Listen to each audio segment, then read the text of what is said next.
باب په بیان د تحریم د بیع د رطب بالتمر الا فی العرايه. دلته څو صورتونه د بیع دي، یو کې اتفاقی اختلافي ځایونه دي. یو اول چې د عنوان ته وګورو په حدیثو کې ډیر ذکر د دغه نه راغلی، بیع د رطب بالتمر. هغه خرما چې په ونه کې وي نوې پخې وي رطب ورته ویل کېږي. هغه خرما چې په دکانو کې پرتې دي تېر کلنۍ خرماوې دي یخ ته تمر ویل کېږي. اول د دغو سودا په خپل مابین کې روا که ناروا. بعضې ائمه وی بیع د رطب بالتمر په خپل منځ کې سودا ناروا که برابر په وزن په کیل کې وي هم که تفاضل وي کې هم. تفاضل خو ده ناروا، اشیاء ربویه دي په خپل جنس باندې، خو که تماثل وي کې هم د یوې ناروا دي. ولې دا رطب اوس وجود کې غټې غټې دي، خو د وخت په تېرېدو وچیږي کنکی کېږي که نه کېږي، نو وروسته کمیږي. اوس په الحاله که دواړه په کاسه کې په وزن کې سره برابر وي خو وروسته کمیږي. د هغې وجې نه د ډیر احتیاط په بنیاد د قول کوي بیع د رطب بالتمر دا ناروا ده مطلقا. د امام صاحب په رایه بیع د رطب بالتمر چې دواړه دلته پرتې وي په مځکه تلل کېږي دا مثلان بمثلین یدن بیدین روا. ولې اوږد حدیث مبارک چې حضرت پیغمبر علیه الصلاة والسلام غنم، اوربشې، خرما، مالګه، سره زر، سپین زر، دا شپږ شیان چې اشیاء ربویه ذکر کړي دي په هغو ټولو کې څه ویلي دي چې نه ده روا مه یې خرڅوئ یو په بل باندې الا مثلان بمثلین یدان بیدین والفضل ربا. خو بیا په اخر د حدیث کې دا ویلي دي چې واذا اختلف النوعان فبيعوا کیف شئتم. که دوه نوعې غنم و اوربشې بیا تفاضل پکې روا ده، مساوات هم روا ده، تفاضل هم روا ده، خو یدن بیدین به وي، نسیه نه چې لاس په لاس غنم یو من اوربش یو نیم من په اخلم پروا نه لري. اوس احناف یې دا رطب کې زه د تاسې نه پوښتنه کوم تمر یې بولې که نه؟ که تمر وي خو د اول د حدیث په تقاضا باندې بیع پکې روا ده، ځکه بیع د تمر به تمر مثلن بمثلین یدن بیدین روا ده که نه ده روا؟ خو دا هم تمر دی، هغه هم تمر دی چې په مثلن بمثلین دی ولې نه ده روا؟ او که تمر نه بولې دوم جنس یې بولې بیا په آخر د حدیث اذا اختلف الجنسان بیا خو لکه غنم اوربشه بیا خو تفاضل هم پکې روا. دا اول د عنوان خبره. دوم حدیثو ته چې راشو په مجموعه کې چې دلته حدیثو کې ذکر شو درې قسمه سوداوې ذکر شو، مزابنه، محاقله، عریه. په اولو دوه کې د ممانعت خبره راغله چې حضرت پیغمبر صلی الله علیه وسلم د بیع د مزابنې نه منع کړې ده، د محاقلې نه منع کړې ده. او په دریم کې د جواز خبره چې رخص فی العرایه، په عرایه کې رخصت ورکړې، اجازه ورکړې. بیا د مزابنې تفصیل په خپله چې پیغمبر علیه السلام کړی مزابنه ویایي چې شته چې دا ناروا ده چې پیغمبر علیه الصلاة والسلام منع تر کړې ده. هغه دا ده چې دا اوس موږ بحث پکې شروع کېږي. د ونو په سر خرماوې دي او دلته په دکان کې پرتې خرماوې دي، د دغو مقدار معلوم ده، 10 کیلو دي مثلا، هلته اټکل ده چې هغه هم 10 کیلو کوي. اوس هغه د ونو چښتن بالفعل کور کې خرچه نفقه نه لري، دغه سړي ته وایي چې هغه تقریبا 10 کیلو به ما ته دغه 10 کیلو راکه، هغه به بیا ته وشکوې. اوس خو تا دکان دی، تا خو ضرورت نشته د ما د کور د نفقې ضرورت. دغه د ونې په سر خرما تلل کېږي نه، هلته به اټکل وي او د لاندې پرتې خرما لاندې تر کیل راځي، مکیلي دي، تلل کېږي. سودا پکې ناروا ده. ولې په اټکل کې یقیني مقدار معلومیږي. او مخکې موږ تاسو ویلي په اشیاء ربویو کې شبهه د ربا په حکم د ربا کې ده که نه ده؟ شبهه خو د دې شته چې هغه د یا تر دغه زیات شي یا د تر دغه کم شي، نو په حکم د ربا کې د ربا نه خو ممانعت راغلی ده. دغه دا یو تفسیر ده. اسانه په دغه کې مشکل نشته. بیع د مزابنې ناروا چې د ونو په سر میوه، بیا په میوو کې اکثرو کې د خرما خبره راځي، خو یو ځای کې د انګورو خبره هم راځي چې هلته انګور دي دلته ممیز دي، لکه تمر وچ هلته ممیز هم داسې وچ دي که نه، چې ممیز او انګور سره خرڅوي چې د یو غنم اټکلن دومره ممیز جوړیږي چې ډیر تعمیم چې واخلي کلو ثمر، هره میوه د ونې په سر او دلته په دکان کې پراته د دغو سودا په خپل جنس کې په تفاضل باندې ناروا. مساوات اټکل چې مساوات اټکلي هم ناروا، ځکه چې شبهه د ربا په حکم د ربا کې ده. دومه سودا د محاقلې. د محاقلې دوه تفسیره دي. یو تفسیر غنم وږې نیولي خو پاخه نه دي، اتاخه غله د خوراکي په کار ده، دکاندار ته ورشي چې ما ته 10 منه غنم راکه، راشه زه به پټی در وښیم، دغه پټی دم تقریبا 10 منه غنم کوي. دلته ګورئ اټکل شو، دا ولاړ غنم چې دا 10 منه کوي، ما ته 10 منه دغه نقد راکه، هغه یې دی ته. بیرته احتمال د زیادت د نقصان شته که نشته؟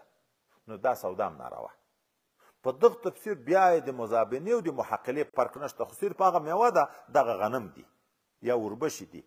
فصل ولاړ فصل او وچ تلل شوي میده غنم دا چې سره خرڅوي په خپل مابین کې ربا احتمال شته، پکې ناروا. دوم تفسیر د محاقلې په عبارت کې یو داسې راغی کراء الارض، ځکه چاته په نیمې یا په دریمه یا په څلرمه ورکول دا روا که ناروا؟ دلته خو شرح څه خبر پکې کړی چې امام صاحب په نیز ناجایز ده او نورو جایز ده. زه بیخي بحث نه پکې کوم، ځکه هلته ډېر ښه بحث تفصیلي را روان ده پورې مخکې بابو کراء الارض. چا مخابره ورته ویل کېږي، مسارعات یا مخابره محقله چې دغه تفسیر شي هغه بحث مستقل باب را روان دی، ډېر ښه اوږد تفصیل به پکې واورو. نو بیع د مزابنې هم ناروا، بیع د محقلې هم ناروا، خو بیع د عاریې جائز. اوس د عاریې په تفسیر کې لوی اختلاف ده چې دا نبی علیه السلام چې اجازه ورکړې ده دا بیع د عاریې ویایي چې شته. امام شافعي رحمه الله هغه ویایي بیع د عاریې دغه بیع د مزابنې ده صرف فيما دون 5 اوسق. دلته خورماوي دي، هلته رطب دي، د ونې په سر دي، دا سودا سره کوي. دا چې د 5 وسقه نه کم وي روا، چې د 5 وسق نه زیات وي ناروا. په 5 وسقو کې 2 قوله دي، مختاره دا ده چې امام شافعي صاحب هغه هم ناروا بولي، ځکه دون ټکی دلته ذکر شوی. کم تر 5 وسقه، وسق 80 کاسو ته ویل کېږي، 5 وسقه 300 کاسې، چې تر 300 کاسو کمه سودا وه.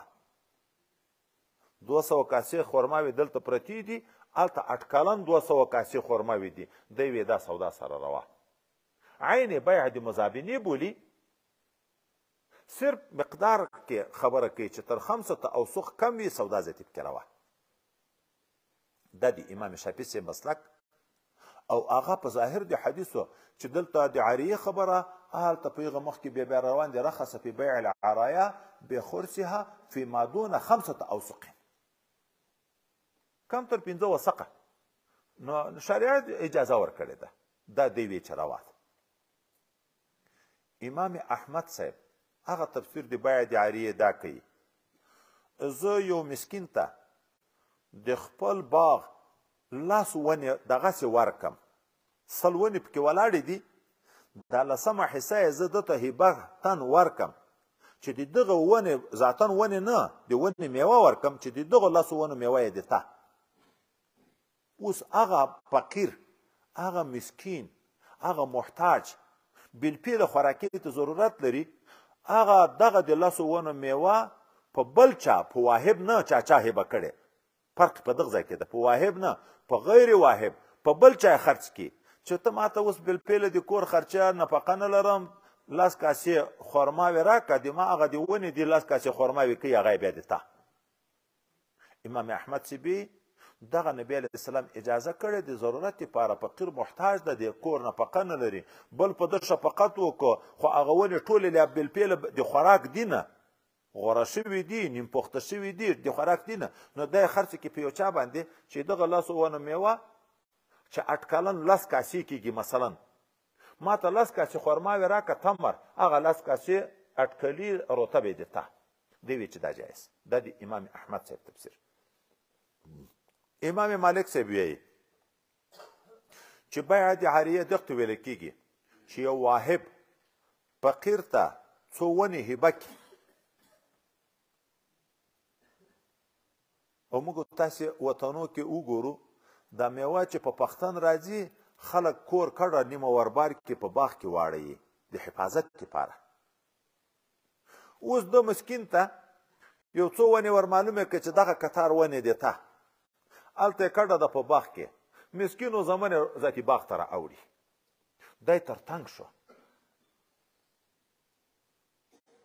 نو بیرته یې د هغه نه واخلي واهب یې تر واخلي امام احمد صاحب خو په غیر واهب کوه ده وی چې دغه فقیر یې بیرته په واهب خرڅ کړي فقیر ورته وی هغه دا یو باغ چښتن چې ما خو ښېګړه در سره کړې وه خو لیکن دغه زمن دې را اوړي دغه ونه ته ما کور حالات خرابېږي ستر او د دغو شیانو لحاظ نه کېږي نو بیرته په ما خرڅ کړه زه به تا ته وچې خرماوې درکړم خو په څو شرطو بیع موهوب له بیرته په واهبو کې امام احمد صاحب په 4 شرطو روا ده یو بعد ان تزهو یعنی بعد بدو صلاح بعد ان تزهو یعنی بعد بدو صلاح هغه ونې چې قابل د منفعت ګرځېدلې وي یو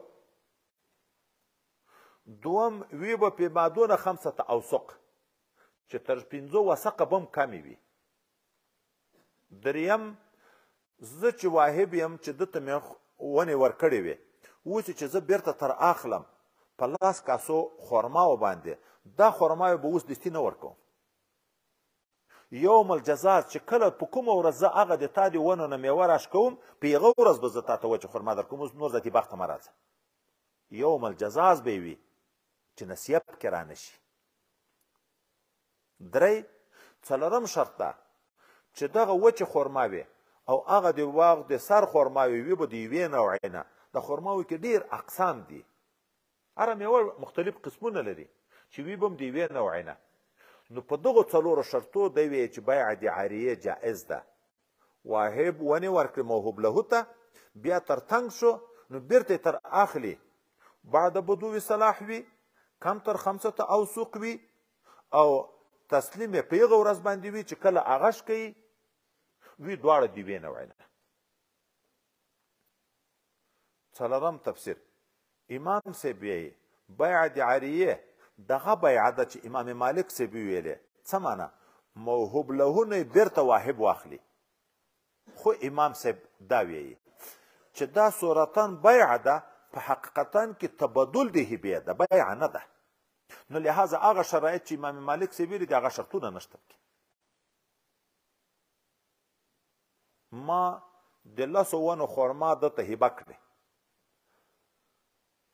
د قبض شوی چې تر څو خرما وي نه وي ښکولې قبض پکې راځي چې قبض نه وي شوی د ده په ملک کې داخلیږي نو د ده په ملک کې چې نه دی داخل دی ما په ملک کې دی لیات ورسه اوس د ما رایه بدله شوه چې ښه دې کړه سبا به په خفګان اوښتی د ده زمن راځي باغ ته بیا به په خفګان اوښتی زه ورته ووایم صورتن لکه بیعه ولې صورتن بیعه د دغه په عوض کې ورته د هغه ونو په عوض کې به زه تا ته نورې خرماوې درکړم خو په واقع کې دغه هم د ما خرماوي دي هغه هم د ما خرماوي دي د ده ملکیت خو نه ده راغلی نو تبدل د هبې وشو هغه مې هبه کول د یغ په ځای به دغه پرتې خرماوې هبه کړم او چې په واقع کې هبه ده نو شرایط بیع نه دي نه دا پکې ضرور ده چې په مادونه 5 اوسق نه دا پکې ضروري ده چې یو مجزاز به تسلیموي نه نوعیت ضرور ده نه بعد ان تزهو ضرور ده استبدال د هبې ده هبه بدله شو په بله هبه باندې خو صورت چونکې د بیع و نه الا عاریه لهذا د دا نورو ائمهو په رایه چې بیع نه د مزابنې د محقلې نه منع کړې ده، الا العرایا استثناء متصله ده، هغه هم بیع ده خو د دغو بیع نه مستثنا کړه. د امام صاحب په رایه باندې دا استثناء منقطعه ده، او لکن عاریه جائز ده، بیع ده نه په واقع کې هبه ده. او که څوک متصله بولي بیا به دغه صورت په نسبت باندې بولي صورتن، هغه هم چې تبادل ده کې نو لکه صورت بیع ده، په واقع کې بیع نه ده. دا عاریه جائز. اوس په دغه څلورو تفسیرو کې چې امام شافعي صاحب ځان ته تفسیر وکړو، امام احمد صاحب ځان ته، امام مالک صاحب ځان ته، امام صاحب ځان ته، راجح قول دی امام صاحب ده. ولې وایي د لغت او نور روایاتو ته چې نظر وشي د ده د قول تایید معلومیږي. عاریه لغتا بیع ته موضوع ده که هبې ته، خو عطیه ده. عاریتن ته د تا څادر راکړه چې زه بازار ته ځم، دی ورکي ملکن وي، خو عاریتن عاریه خو ویلی کې عطیه ته هبې ته. د دغه نه هم د ده د مسلک رجحان ثابتېږي چې دا بیع نه ده، په واقع کې هبه ده. دوم هغه په مابین د روایتو کې یو روایت ذکر شو، حضرت پیغمبر صلی الله علیه وسلم رخص فی العاریه یاخذها اهل البیت، د دغه اهل بیتونه د باغ چښتن مراد. اوس نو په بل چا خرڅوي که بیرته د باغ په چښتن؟ دا باغ چښتن هغه خرما چې رطب دي دا یې خوري، رطب یې خوري، هغه ته په عوض کې تمر ورکړه. اوس دغه حدیث نه هم دا معلومیږي چې په خپله هغه خپل چښتن اهل بیت چې هغه اول چا ورکړی بیرته هغه موهوبه ونه باندې منفعت هغه اخلي، رطب هغه خوري، د هغه په عوض کې دته نور ورکوي. نو وایي هم د روایت نه رجحان د مسلک ثابتېږي او هم د لغت نه د مسلک رجحان ثابتېږي. نو لهذا عاریه جائز ده، خو دا په واقع کې بیع ده نه، تبادل د هبې ده. او تبادل د هبې دا جائز ده، لکه وروسته بیع را روان دي د هبې په صورت کې ډېر خبره وي، د بیع سره ډېر فرق وي. نو په بیع کې بعضې شرایط وي، په هبه کې هغه شرایط نه وي موجود. په اوښ چې سپور استثناء چې کوي بیع د اوښو استثناء د حملان، دا مستقل باب بیا وروسته را روان ده. نو بیع څلور قسمه دلته ذکر شوه. اول د عنوان په عنوان بیع د رطب تمر، بیع د مزابنې اتفاقي ناجائز، بیع د محقلې اتفاقي ناجائز چې فصل د غنمو سره سودا کوي، هلته خرماوې پرتې دي، ونې د سر د خرماو سره مزابنه سودا کوي. او عاریه دا اتفاقي جائز، خو صرف په تفسیر کې فرق شو چې جائز خو ده. خو امام شافعي صاحب بیع د مزابنه بولي صرف فيما دون 5 اوسق. امام احمد صاحب بیع بولي خو موهوب له په غیر د واهب په بل چا خرڅ کړي. امام مالک صاحب بیع بولي موهوب له بیرته په واهب خرڅ کړي، په څلورو شرطو جائز. امام صاحب تبادل د هبې بولي، په واقع کې بیع ده نه، ځکه یې روا بولي، شرطونه مرتد دغه دپاره نشته.